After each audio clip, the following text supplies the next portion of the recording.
You've bought a Tesla, congratulations. What things do you need to be doing between now and when you pick it up? I've got a list of 10 things that are going to make that pickup day just that little bit more special and save you some money in the process. This is a list of things you should be doing between clicking that order button and picking up your Tesla months later from the showroom, or any EV to be fair, because this list is pretty generic and fits any country and any EV. For the lucky Tesla owners already out there, feel free to add to my list because you always come up with great ideas, so check out the comments below and see what people are adding. This video should help you avoid those problems I encountered and make it the best first drive ever. I'm so excited for you guys that are picking up a Tesla. A quick shout out to those guys that have used my referral code. Your names are going along the bottom of the screen and you've earned yourself 1,000 free supercharger miles. This video is dedicated to you because you are going to be picking up your Tesla very soon. I heard a story of a guy that got their Tesla Model 3 after years and years of wanting one, but they delayed it because they didn't quite have the guts to commit to such a massive purchase. He worked really hard in a job he enjoyed rather than focusing on the salary. He saved really hard. He did really deserve getting that Model 3. Problem was he came from a family that believed that buying a brand new car was a massive waste of money because it depreciates, which you can't really argue with. So I think when people like that commit to buying a Model 3, you want that pickup day to be the most special day ever. That's what this video is helping to achieve, because I think there's lots of similar people out there that work hard, save hard, and deserve the best experience possible. So let's get on with the list. Okay, so let's go on to the first one, which you're probably going to have to get onto as soon as you finish watching this video, and it's electricity tariffs. Trust me, they do get more interesting and fun as we go along, but this could save you a lot of money, so it's worth looking at. Most of the smart EV tariffs require a smart meter, and quite often at the minute in the UK, if you swap energy supplier, you're going to need a brand new smart meter fitted. That's going to take a couple of weeks, plus switching supplier, then getting it all activated. You're probably looking about 6 weeks, and that's why you want to get onto it straight away. Yeah, I know, let me explain, this could save you a lot of money. The UK system is set up to have a daily standing charge, which is like a line rental, and then a pence per kilowatt hour. Now, depending on your electricity usage, it's sometimes cheaper to have a higher standing daily charge and a lower pence per kilowatt rate. Now, 9 times out of 10, if you're using an electric car, you're going to be using a lot of electricity, so you're probably going to be weighing on the higher end of a standing daily charge, and lower pence per kilowatt rate is what you're looking for. Right, come on class, get your calculators out. Some tariffs offer a really cheap overnight rate, which will bring your average down overall. So for example, the cheapest I've found at the moment is Octopus. They offer a 25 pence per day daily standing charge, which is actually quite a lot. But the bonus is, because they offer a 5 pence per kilowatt hour rate overnight, the average on my last bill was only 8 pence per kilowatt for all the rest of my usage. So I think their peak times are 13.5 pence or something. So you can see that if you've got a 15 pence per kilowatt hour rate and a 15 pence daily standing charge, you only need to use 3 kilowatt hours for Octopus to actually be cheaper, because 3 kilowatt hours on Octopus would work out, if you use the 8 pence average kilowatt hour, of 8 pence times 3, which is 24, plus the 25p, 49p. And then on the more expensive rate, where you've got 15 pence for the daily standing charge and pence per kilowatt rate, you're going to get 15 times 3, which is 45, plus the extra 15p, so it's 60p. To work out how many kilowatt hours you might put in your car on a daily basis, take how many miles you do on a day and then divide that by 4, because that's generally how many miles you get out of a kilowatt less in winter. And that will give you how many kilowatt hours of electricity you're going to be using. So you can see how easy it is to get into the double figures, and therefore the cheaper average pence per kilowatt rate is more important than the daily charge. So next up, we have insurance. You said they'd be more interesting?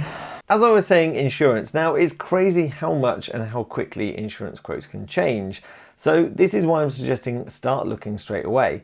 First of all, it gives you an idea of how much you want to budget for. And secondly, if you see a quote that you're really happy with, you can sometimes lock it in for 28 days. And then if you find a cheaper option, you can obviously go with that, but it secures that quote nice and early. So by keeping an eye on it and doing lots of quotes, fingers crossed you'll be able to find a cheaper deal between now and when you actually get your delivery, saving you a ton of money. Top tip, by the way, if you don't do this already, add some relatives or friends onto your insurance if they are going to drive, because otherwise that's probably fraud. And it seems to bring the quote down. I'm not quite sure why, because my dad is definitely way more likely to crash than I am. Okay, some more fun stuff now, because I've just saved you some money you weren't expecting. So let's spend all that on some accessories. If you bought the Standard Range Plus, it doesn't come with floor mats. 40 grand for a car and no floor mats. I know, I was surprised as well. So you're going to need to get some of them early doors. I've put a link in the description to the ones I got. They were pretty cheap, mainly because I'm putting my feet on them, so I don't really care that they're very plush. They do the job, and if they wear out or something like that, I'll just get some more because they weren't expensive. You don't need to get the Tesla own brand ones because I think they're about £150 and probably not worth it. These ones do the job perfectly. But I've seen people buy front liners, trunk liners, sorry, boot liners. It's because it says trunk on here. I'm always calling it a trunk now, even though in the UK we call it a boot. Anyway, cup holders, puddle lights, brighter interior lights. There's a whole Tesla accessory market sprung up around Teslas. So feel free to get all of those orders because sometimes they come from China and they take a few weeks to come. Get on all the websites and have a look. This is what your Tesla Model 3 currently comes with, so you don't need to worry about these bits. And for Sentry Mode and dashcam footage, Tesla now supply a memory stick, so you don't even need to buy an SD card before you get there. Right, this next one might or might not be for you, but before I got my Model 3, I invested in loads of cleaning equipment so that I could keep it nice and clean and shiny for longer. You can take your Model 3 to machine washes, but they can put micro scratches in it. And even though the paint job has improved on the Model 3, the best paint jobs in the world can still get these swirl marks from the machine washes. You can pay for hand washes. You're paying for I said hand washes, but these obviously work out more expensive. So just buy all the equipment yourself and it'll probably take you about 30 minutes. I did loads of research on the right products to get beforehand, so I know what I'm using. Word of warning though, I did use Maguire's ceramic wax, which kind of gives it an effect like it's ceramic coated until I got my car ceramic coated. But I was using a snow foam that had quite an abrasive pH of 13 or something. If you're using any coatings whatsoever, use a pH neutral snow foam, something like this. That's the one I use. Again, put all the links in the description for all these products. But yeah, don't do the mistake I was. I was stripping it away every time, so I didn't really get the full effect till I realised my mistakes. So the next thing you're going to have to think about is how you're going to charge your Tesla. It's going to take a little while possibly to get your electrician booked to install your charger, so you need to think about stuff like that pretty early. Now you might just want to use the 3-pin plug socket that Tesla give you, so that comes when you buy a Model 3. But that will only charge your Model 3, I think about 8 to 9 miles per hour it'll add. But I lived off this fine because I hadn't anticipated how long my charger was going to take. You just need to plan your charging pretty carefully if you're going to do it. If you're using the 3-pin plug though, you might need an outside socket installed anyway, in which case you still need an electrician. And you might consider needing a dry box or something like that, so you can just order one of them from Amazon. Basically, make sure you've got a plan of how you're going to charge your Tesla when you get it home, and make your inquiries early so you know what lead times you're expecting. There's no harm in being prepped a couple of weeks early and having it all ready and set up to go, because then again, it's one less thing to worry about. Think about how you're going to park it as well, or where you're going to park it. So for example, I was parking it in here, and I had loads of other stuff because my Fiesta fitted in here with loads of storage. So I had to clean all that out well in advance of when the Tesla arrived, and I even carpeted the walls. Yes, I put carpet around the outside so that I can open my door and it not damage the door when I open it, because it is a very tight garage to get into. You'll see the charge port for all Teslas is here. So I located my charger right on the back wall so that when I get out of my Tesla, I just walk around, it's right next to it, and I plug it in and I walk away. You might be coming from an EV already, or you might be coming from an ICE car, but it's important you know how to drive one, so maybe a week or two beforehand start reading the manual. Yep, I know that's a new experience for a guy to be reading the manual, but it's important, and there's some cool tips and tricks in there, and you don't want to be that guy that doesn't know how to drive their own car away from the showroom.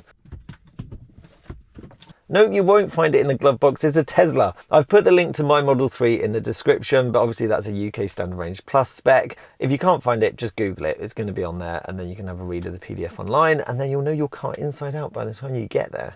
I thought I'd have a change of scenery and get the back beans. I'm never back here, and I thought it'd just make it that little bit weirder, a guy talking to himself on a country road in a Tesla Model 3. Anyway, next one. Okay, we're getting a new delivery date now, and you can start to get excited, but you need to plan for the eventuality that Tesla might not meet the deadline they give you. They're renowned for being over-optimistic when it comes to delivery times. I saw lots of people plan for, say, a June delivery, and then their Model 3, through delays or whatever, would actually come in August or September. Some people had sold their cars or let their leases run out, and then they had no vehicle to get around in. I remember I ordered mine in May 2019, but to be fair, that's when the orders had just opened. I got it in September, which I didn't think was too bad a turnaround, but at the time, Tesla had said it was going to come in June. I knew that wasn't realistically going to happen, so it didn't actually bother me when they were a little bit later. They are much better now at meeting their deadlines, but if there's a switch in production, so like when we switched to the China plant, and I imagine the same will be happening when we switch to Berlin.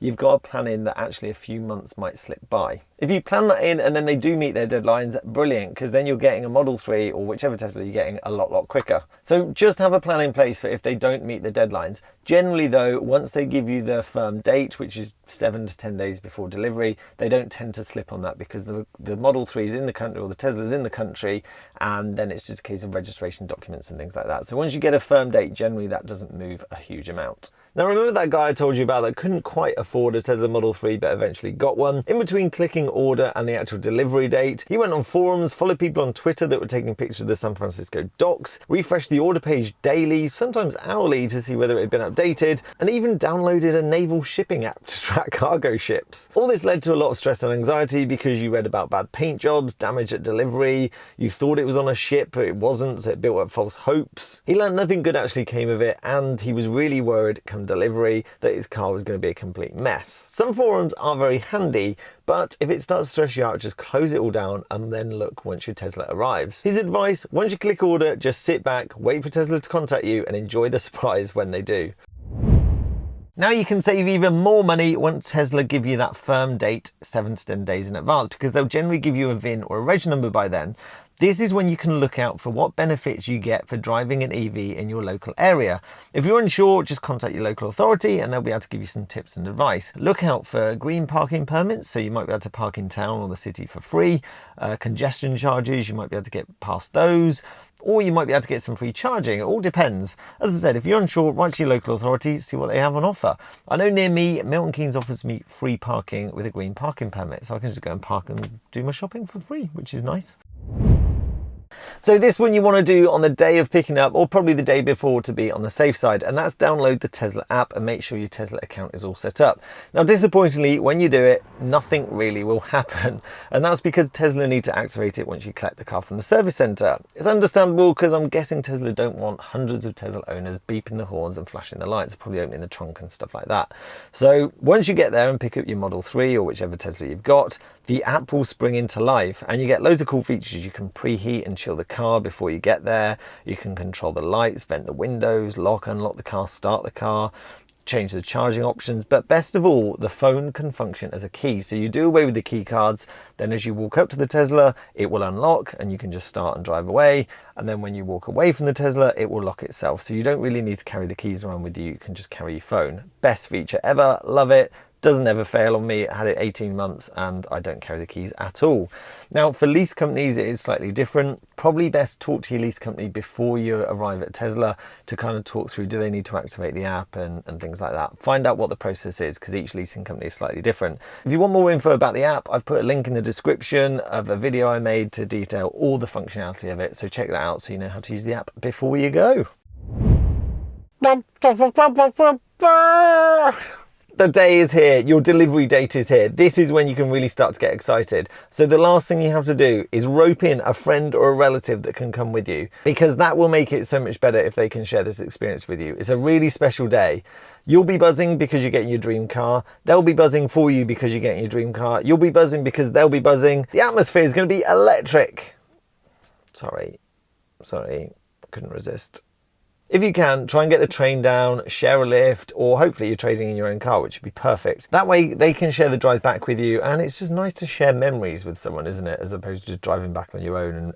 So how did that guy who didn't have a lot of money but saved really hard feel after he'd spent all that cash on a Model 3 once he'd picked it up? Well, if you hadn't guessed, that guy was me, and hand on heart, I can say I've not got a single regret. Possibly should have got a long range and spent even more money.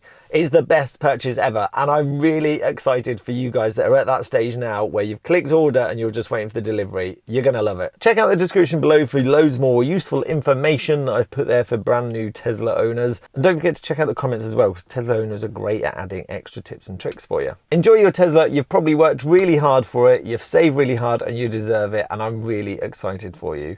Thanks for watching. You can release the charge port manually by using this cable in the boot.